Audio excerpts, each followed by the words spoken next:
China ছাড়া বাকি দেশগুলোর ওপর পাল্টা শুল্ক স্থগিত করার ঘোষণায় ঘুরে দাঁড়িয়েছে আমেরিকার পুঁজিবাজার। কয়েকদিনের লোকসান কাটিয়ে বুধবার দিন শেষে S&P 500-এর সূচক বেড়েছে 9% বেশি। ডাও জোন্সের সূচকে উত্থান হয়েছে 3000 পয়েন্টের উপরে, আর ন্যাসড্যাক গত 24 বছরের মাঝে সবচেয়ে ভালো দিন পার করেছে।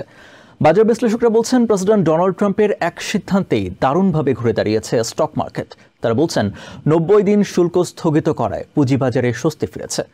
এদিকে শেয়ার বাজার থেকে অর্থ হাতিয়ে নিতে কোনো জালিয়াতির আশ্রয় নেওয়া হয়েছে কিনা তা জানতে স্বাধীন তদন্তের আহ্বান জানিয়েছেন সেনেটর এলিজাবেথ ওয়ারেন।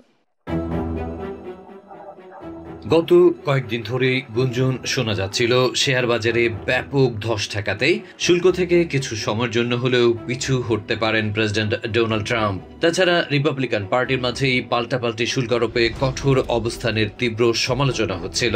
সবশেষ মন্দা নিয়ে অর্থনীতিবিদদের উৎকণ্ঠা এবং জনজীবনে মূল্যস্ফীতির প্রভাব নিয়েও বেশ সমালোচনা চলছিল। অবশেষে গুঞ্জনই সত্য হলো, চায়না ছাড়া বাকি দেশগুলোর উপর থেকে চড়া শুল্ক 90 দিনের জন্য উঠিয়ে নিলেন ট্রাম্প। তার এই এক সিদ্ধান্তেই গত বৃহস্পতিবার থেকে টানা ধসের মুখে থাকা পুঁজিবাজার অবিশ্বাস্যভাবে ঘুরে দাঁড়িয়েছে। বুধবার দিন শেষে গত কয়েকদিনের লোকসান কাটিয়ে S&P 500-এর সূচক বেড়েছে 9% বেশি। ডাও জোন্সের সূচকে উত্থান হয়েছে 3000 পয়েন্টের উপরে, আর ন্যাসড্যাক তো গত 24 বছরের মাঝে সবচেয়ে ভালো দিন পার করেছে। নিউ ইয়র্ক টাইমস এবং CNN বলছে, 2008 সালের অক্টোবরের পর S&P 500-এর সূচকে একদিনে এত বড় ধরনের উত্থান দেখা গেছে। Market is rallied up in a massive way. I think this might be, by my estimation, I think this might be a top 10 single-day rally in history. বাজার বিশ্লেষকরা বলছেন, প্রেসিডেন্টের এক সিদ্ধান্তেই দারুণভাবে ঘুরে দাঁড়িয়েছে স্টক মার্কেট। তারা বলছেন, চায়না ছাড়া অন্য দেশগুলোর উপর থেকে চড়া শুল্ক 90 দিন স্থগিত রাখায় পুঁজিবাজারে স্বস্তি ফিরে এসেছে। I think this is a massive benefit for consumers, for investors. I think everybody's breathing a sigh of relief because it's been extremely chaotic for the last few days. তবে ইয়েল ল স্কুল এবং Morgan Stanley এশিয়ার সাবেক chair Stephen রোজ মনে করেন, এই স্থগিতাদেশে অর্থনৈতিক অনিশ্চয়তার উপশম হবে না, কারণ বিশ্বের দ্বিতীয় অর্থনীতি চায়না সাফ জানিয়ে দিয়েছে তারা এর শেষ দেখে ছাড়বে। সেক্ষেত্রে বড় ধরনের বাণিজ্য যুদ্ধের সংখ্যা উড়িয়ে দেওয়া যায় না।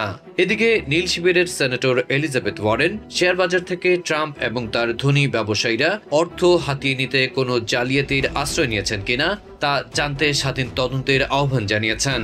বুধবার সেনেট ফ্লোরে ওয়ারেন বলেন, হঠাৎ করেই পুঁজিবাজারে ধস নামিয়ে জনতার পকেট খালি করে কয়েকদিনের মাথায় সিদ্ধান্ত থেকে সরে আসায় প্রকৃতপক্ষে কারা উপকৃত হয়েছে তা খতিয়ে দেখা দরকার।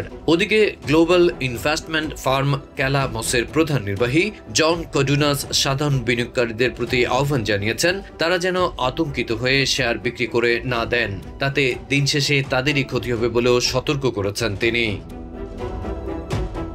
Adib Mohammad, TVN24 news desk.